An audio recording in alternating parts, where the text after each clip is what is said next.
السلام علیکم ناظرین کرام، آج ہم آپ کے سامنے حضرت لال شہباز قلندر کی انوکھی کرامات پیش کریں گے جو یقیناً آپ کے لیے دلچسپی کا باعث ہوگی۔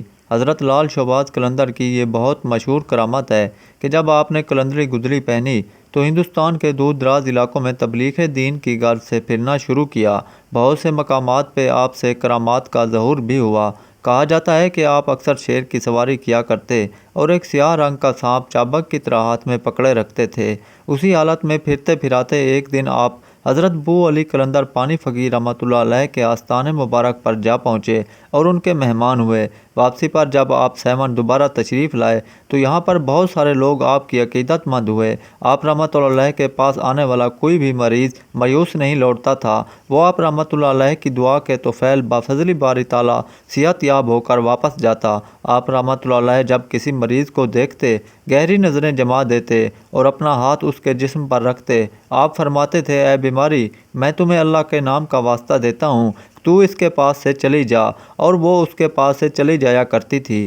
روایت ہے کہ ایک مرتبہ آپ اپنے شیخ کے ہمراہ بار بودلہ کا سیر فرماتے ہوئے موضع دیوبال میں پہنچے۔ وہاں کا نمبردار ان کی خدمت میں آیا اور عرض کی، یا حضرت، میرا ایک ہی فرزند ہے، بہت عرصے سے بیمار ہے، اسے کچھ دکھائی بھی نہیں دیتا، 40 روز گزر چکے ہیں، اس نے منہ میں کچھ نہیں ڈالا، صرف چمچہ سے پانی اس کے منہ میں ڈالتے ہیں، اکثر بے ہوش رہتا ہے، 5-6 گھڑی کے بعد آنکھیں کھولتا ہے، صرف رمق باقی ہے، زندگی کی کچھ امید نہیں، اگر حضور کچھ دعا فرمائے شاید قبول ہو جائے۔ حضرت نے فرمایا، وہ لڑکا تندرست ہو جائے گا، ہمارے ایک درویش کو لے جاؤ، یہ علاج کرے گا، اور آپ کی طرف دیکھ کر فرمایا، جاؤ، بزرگوں کا کام بزرگ ہی کرتے ہیں، یہ کسی قلندری کا ہی کام ہے۔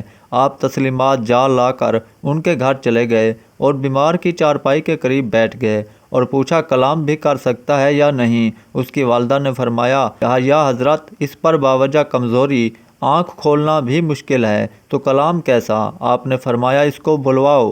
والدہ نے بلایا، بیٹا، قلندر پاک آئے ہیں، آنکھیں کھول کر ان کا چہرہ مبارک دیکھو۔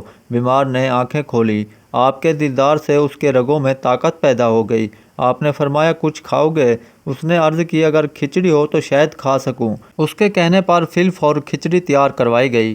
پھر آپ نے فرمایا، اس کو اٹھا کر بٹھاؤ۔ چنانچہ اس نے بیٹھ کر چند لقمے کھائے۔ پھر آپ نے فرمایا، بھائی، تمہارے گاؤں میں ہمارے مرشد آئے ہیں، ان کی زیارت کے واسطے چلو۔ اس نے کہا، اگر کوئی پکڑ کر لے چلے تو شاید میں جا سکوں۔ آپ نے اس کے والد کو فرمایا، اس کو اٹھاؤ اور آہستہ آہستہ اپنے سہارے سے چلا کر لے جاؤ۔